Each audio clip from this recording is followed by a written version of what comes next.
ప్రశాంత్ నీల్. ఇప్పుడు ఈ ఒక్క పేరు వింటే సినీ ప్రేక్షకుల నరాలు హైటెన్షన్ వైర్లు అయిపోతున్నాయి. ఈ ఒక్క పేరు వింటే ఫ్యాన్స్ పూనకాలతో రెచ్చిపోతున్నారు. ఈ ఒక్క మాట వింటే బాక్సాఫీస్ లెక్కలు చెల్లాచెదురైపోతున్నాయి.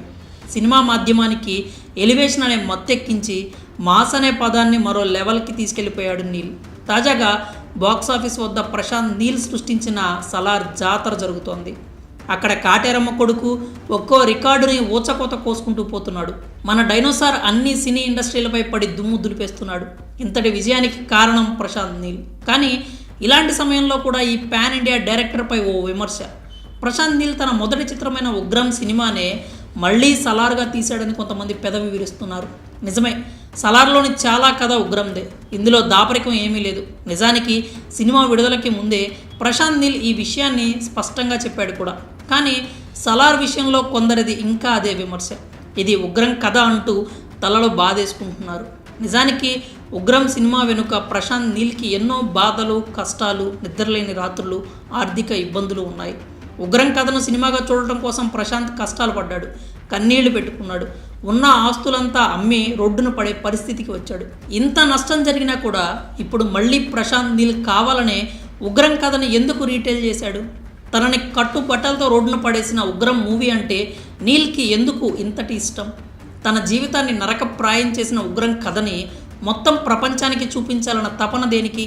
అసలు ప్రశాంత్ నీల్ జీవితాన్ని ఉగ్రం సినిమా ఎన్ని మలుపులు తిప్పింది? ఇలాంటి అన్ని విషయాలు ఇప్పుడు తెలుసుకుందాం. ఈ ప్రపంచంలో అత్యంత విలువైనది ఆలోచన. ఆ చిన్న ఆలోచన చాలు కొన్ని సామ్రాజ్యాలు కూలిపోవడానికి. ఆ చిన్న ఆలోచనే చాలు ప్రపంచం మొత్తం నివ్వెరపోయే పని చేయడానికి. 2008లో ప్రశాంత్ నీల్కి కూడా ఇలాంటి ఓ ఆలోచనే వచ్చింది. అతను డైరెక్టర్ అవ్వాలని నిర్ణయించుకున్నాడు. 2001లో ప్రశాంత్ నీల్ డిగ్రీ పూర్తి చేశాడు. తర్వాత 7 ఏళ్ల పాటు హార్స్ రేస్ కోర్సులో మునిగి తేలాడు. ఓ మోస్తరుగా సెటిల్ అయిన కుటుంబం, డబ్బు గురించి లెక్కలేదు, జీవితంపై భయం లేదు. తన తోటి వారంతా ఉద్యోగాల్లో, వ్యాపారాల్లో సెటిల్ అవుతుంటే ప్రశాంత్ మాత్రం అందరి దృష్టిలో 7 ఏళ్లు ఖాళీగా ఉండిపోయాడు. అలాంటి స్థితిలోనే కుటుంబ ఇష్టానికి వ్యతిరేకంగా సినిమాల్లోకి రావాలని డిసైడ్ అయ్యాడు. తన బావ కన్నడ హీరో అయిన శ్రీ మురళికి ఈ విషయం చెప్పాడు నీల్. శ్రీమురళి ప్రోత్సాహంతోనే 70 అనే కన్నడ సినిమా కోసం అసిస్టెంట్గా పనిచేశాడు నీల్. 3 రోజులు షూట్కి వెళ్ళి పని నచ్చక ఆగిపోయాడు. అక్కడ ప్రశాంత్ నీల్కి నచ్చనిది షూటింగ్ మాత్రమే కానీ సినిమా కాదు. తరువాత ఓ మిత్రుడిని తోడు చేసుకొని బెంగళూరులోని గాంధీ నగర్లో ఓ రూమ్ తీసుకున్నాడు. రూమ్లో కూర్చొని లవ్ స్టోరీ రాయడం మొదలుపెట్టాడు. వరుస ఫ్లాపులతో ఉన్న శ్రీమురళికి నిర్మాతలకు గొడవైంది. ప్రశాంత్ నీల్ శ్రీమురళి ఆఫీస్కి వెళ్ళారు. ఆయన తన కుర్చీలో కోపంగా కూర్చొని ఉన్నారు. ఉగ్ర రూపంతో ఉన్న శ్రీమురళిని చూడగానే ప్రశాంత్ ఆలోచనలో మార్పు వచ్చింది. ఈయనకు లవ్ స్టోరీ సెట్ కాదు, సీరియస్ స్టోరీ అయితేనే సెట్ అవుతుంది అనుకున్నాడు. శ్రీమురళి కోసం ఒక కొత్త కథ రాయటం మొదలుపెట్టాడు ప్రశాంత్ నీల్. దాదాపు 6 నెలలు కష్టపడి కథను పూర్తి చేశాడు. తర్వాత శ్రీమురళిని సినిమా చేయడానికి ఒప్పించాడు. ఇక్కడ ప్రశాంత్ నీల్ లెక్క ఓ మంచి సినిమా చేయడం మాత్రమే కాదు, మొత్తం కన్నడ ఇండస్ట్రీకి పేరు వచ్చే అంత మంచి సినిమా తీయటం. ఓ తొలి చిత్రం చేస్తున్న దర్శకుడు కనీసం ఊహించడానికి కూడా సాధ్యపడిన ఆలోచన అది. కానీ ప్రశాంత్ నీల్ ఎంత తెలివైనోడో అంతే మొండోడు. తాను ఓ గొప్ప సినిమా చేస్తున్నా అనే నమ్మకంతోనే ఉగ్రం షూటింగ్ మొదలుపెట్టాడు. ఇందుకోసం అప్పు చేసి మరీ సినిమా నిర్మాణంలోకి దిగాడు. దేశవ్యాప్తంగా పేరున్న సినిమా టెక్నీషియన్లు తన టీంలో చేర్చుకున్నాడు. మిగిలిన వారంతా కొత్తవారే. పెద్ద చిత్రాలకు వాడే కెమెరాలను సైతం రంగంలోకి దించాడు. అయితే అనుకున్నది అనుకున్నట్లుగా జరిగి ఉగ్రం షూటింగ్ పూర్తి అయి ఉంటే ప్రశాంత్ను ప్రపంచం గుర్తించే పరిస్థితి వచ్చేది కాదేమో. ప్రపంచానికి ఆయన్ని పరిచయం చేయడానికి, ప్రపంచం ఆయనకు పరిచయం కావడానికి సినిమా కష్టాలు మొదలయ్యాయి. సినిమా కోసం తెచ్చిన డబ్బులు మధ్యలోనే అయిపోయాయి. చుట్టూ ఆర్థిక కష్టాలు మొదలయ్యాయి. ఇలాంటి సమయంలోనే దెబ్బ మీద దెబ్బ అన్నట్లు చెన్నై నుంచి వస్తున్న సమయంలో సినిమా టీం యాక్సిడెంట్కి గురైంది. దీని కారణంగా కూడా ఉగ్రం ఖర్చు మరింత పెరిగిపోయింది. షూటింగ్కి లాంగ్ గ్యాప్ కూడా వచ్చి పడింది. ఉగ్రం సినిమా టీంకు డబ్బులు ఇవ్వలేని పరిస్థితి. ఒక్కొక్కరిగా టెక్నీషియన్స్, ఇతర ముఖ్య సిబ్బంది బయటకు పోతూ ఉన్నారు. సినిమా నిరాటంకంగా సాగాలంటే డబ్బులు కావాలి. ఆ డబ్బుల కోసం ఈసారి తన ఇంటిని అమ్మేశాడు ప్రశాంత్ నీల్. అక్కడి నుంచి అంతగా సినిమా అనుభవం లేని వాళ్ళతో పని చేయించుకున్నాడు. ఉగ్రం షూటింగ్ పూర్తయింది, ఎడిటింగ్ కూడా పూర్తయింది.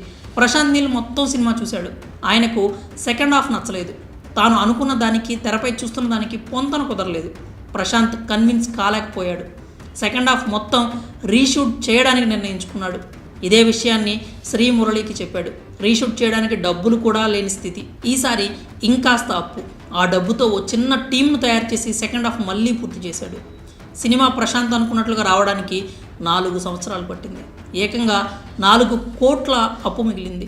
ఈ 4 సంవత్సరాలు ప్రశాంత్ కుటుంబం 10 అద్దె ఇల్లు మారి ప్రశాంత్ చేసిన అప్పులకు వడ్డీలు కడుతూ వచ్చింది. ఉగ్రం సినిమా షూటింగ్ 2012లోనే పూర్తయింది. విడుదల అవడానికి అన్ని రకాలుగా సిద్ధమైంది. కానీ ఆ సినిమా ప్రేక్షకుల ముందుకు తీసుకెళ్లడానికి ఒక్క డిస్ట్రిబ్యూటర్ కూడా ముందుకు రాలేదు. మళ్ళీ కథ మొదటికే వచ్చింది. ప్రశాంత్ నీల్, శ్రీమురళి డిస్ట్రిబ్యూటర్ల కోసం చూస్తూ ఉన్నారు. ఇండస్ట్రీకి చెందిన ఏ ఒక్క డిస్ట్రిబ్యూటర్ కూడా సరిగా స్పందించడం లేదు. రోజులు గడుస్తూనే ఉన్నాయి. ఇలాంటి సమయంలో స్టార్ హీరో దర్శన్ రంగంలోకి దిగాడు. శ్రీమురళికి దర్శన్కు మధ్య మంచి స్నేహం ఉంది. శ్రీమురళి ఉగ్రం సినిమా విడుదలకు డిస్ట్రిబ్యూటర్లు దొరకక ఇబ్బంది పడుతున్నాడని దర్శన్కు తెలిసింది. వెంటనే శ్రీమురళికి ఫోన్ చేసి విషయం కనుక్కున్నాడు. తన డిస్ట్రిబ్యూషన్ సంస్థ తుగదీప డిస్ట్రిబ్యూషన్స్ నుంచి సినిమాను విడుదల చేస్తానని హామీ ఇచ్చాడు. మాట ఇచ్చినట్లుగానే ఉగ్రం సినిమాని ప్రేక్షకుల ముందుకు తీసుకొచ్చాడు. భారత చిత్ర పరిశ్రమ అంతగా గుర్తించని శాండల్వుడ్లో 2014 ఫిబ్రవరి 21న ఓ చిన్న సినిమా రిలీజ్ అయింది. ఆ సినిమానే ఉగ్రం. మొదటి షో టాక్ కోసం ప్రశాంత్ నీల్ ఎంతో ఆతురతగా ఎదురుచూస్తున్నాడు. ఓవైపు తన సినిమా హిట్ అవుతుందని అతనికి గట్టి నమ్మకం ఉన్న ఏదో తెలియని భయం. 2 గంటల 11 నిమిషాల మూవీ ముగిసింది. ప్రేక్షకులు ఒక్కొక్కరిగా బయటకు వస్తూ ఉన్నారు. ఎవరిని కదిలించినా బొమ్మ బ్లాక్ బస్టర్ అన్న టాక్ తప్ప వేరే మాట వారి నోట నుంచి రాలేదు. మొదటి రోజు సినిమా చూసిన దర్శన్, యష్ లాంటి హీరోలు కూడా ఉగ్రం అద్భుతంగా ఉందని ప్రశంసించారు. తన నెలల కష్టానికి ప్రతిఫలం దక్కినందుకు ప్రశాంత్ సంతోషంతో కన్నీళ్లు పెట్టుకున్నాడు. సినిమా బ్లాక్ బస్టర్ హిట్ అయింది. కన్నడ నాట పలు థియేటర్లలో 125 రోజులకు పైగా దిగ్విజయంగా నడిచింది. మంచి వసూళ్లను సాధించింది. అంతేకాదు ఉగ్రం సృష్టించిన సంచలనాలతో కన్నడ ఇండస్ట్రీ మొత్తం ప్రశాంత్ నీల్ వైపు తిరిగి చూసింది. వీడు ఇండస్ట్రీని ఏలుతాడు అని అనుకున్న వాళ్ళు లేకపోలేదు. ఇలా ఉగ్రం సినిమా సూపర్ హిట్ అయింది. అయినా ప్రశాంత్కు ఎలాంటి లాభం లేకపోయింది. అప్పులుగానే మిగిలిపోయాయి. కర్ణుడి చావుకు అనేక కారణాలన్నట్లు ఉగ్రం ఆర్థికంగా సక్సెస్ కాలేకపోవడానికి కూడా చాలానే కారణాలున్నాయి. సినిమాకు సరైన పబ్లిసిటీ లేదు. ఆ సమయంలో మురళి హీరోగా మార్కెట్లో లేడు. పైగా దర్శకుడు ప్రశాంత్ నీల్ కొత్త వ్యక్తి. దానికి తోడు పైరసీ భూతం ప్రశాంత్ను తలకిందులు చేసింది. ఉగ్రం చూసిన వాళ్ళలో ఎక్కువ మంది పైరసీలో చూసిన వాళ్ళు కావడం గమనార్హం. పైగా మంచిగానే కలెక్షన్స్ వచ్చిన సినిమా ఓవర్ బడ్జెట్ అయిపోయింది. దీనికి తోడు శాటిలైట్ విషయంలో కూడా ఇబ్బంది ఎదురైంది.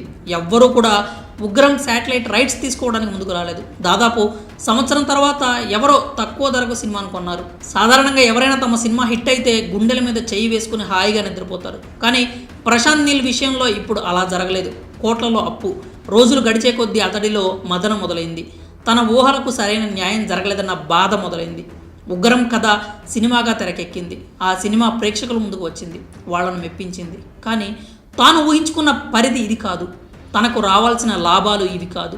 నా కథ కేవలం కన్నడ నాటకం మాత్రమే పరిమితం కాకూడదు, ప్రపంచం మొత్తానికి చేరాలి అని ప్రశాంత్ నీల్ ఆనాడే డిసైడ్ అయ్యాడు. ఇదే ప్రశాంత్ను పురుగులా తొలుస్తూ వచ్చింది. ఉగ్రం ప్రశాంత్ నీల్కు చాలా విషయాలు నేర్పింది. అది సినిమా గురించి మాత్రమే కాదు, జీవితం గురించి కూడా.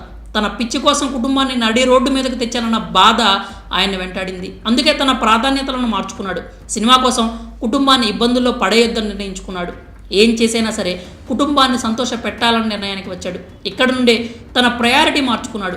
కన్నడ ఇండస్ట్రీని ఉద్ధరించాలి, పరిశ్రమ పరిధి పెంచాలి, ఇలాంటి ఆలోచనలు వదిలేశాడు. డబ్బు సంపాదన మాత్రమే ధ్యేయంగా పెట్టుకున్నాడు. తన కథలో కేవలం కన్నడ ఇండస్ట్రీకే పరిమితం కాకూడదని పాన్ ఇండియా బాట పట్టాడు. బంగారం లాంటి ఈ ఆలోచనకి బలం చేకూర్చేలా బంగారం గనుల బ్యాక్డ్రాప్తో కేజీఎఫ్ కథ సిద్ధం చేసుకున్నాడు. సరిగ్గా ఆ సమయంలోనే అగ్నికి వాయువు తోడినట్టు ప్రశాంత్ నీల్కి హోంబలే ఫిల్మ్స్ సపోర్ట్ దొరికింది. అక్కడి నుంచి KGF 1, KGF 2తో ప్రశాంత్ నీల్ సంచలనాలకి కేంద్ర బిందువు అయ్యాడు. తన సినిమాకి వేల కోట్ల రూపాయల కలెక్షన్స్ రావడం మొదలైంది. ఇలాంటి సమయంలో ప్రభాస్తో సినిమా ఛాన్స్ వచ్చి పడింది నీల్కి. ప్రశాంత్ నీల్కి ఇలాంటి సమయంలో మళ్ళీ తన ఉగ్రం కథ గుర్తుకొచ్చింది. ఉగ్రం కోసం తాను ఏమి కోల్పోయాడో గుర్తుకొచ్చింది. నిజానికి ఉగ్రం కథలో ఉన్న దమ్ము ఇంకా గుర్తుండిపోయింది. ఉగ్రం చుట్టూ ఉండిపోయిన ఆ బ్యాడ్ నంబర్స్ అన్నీ మార్చేయాలని అనుకున్నాడు నీల్.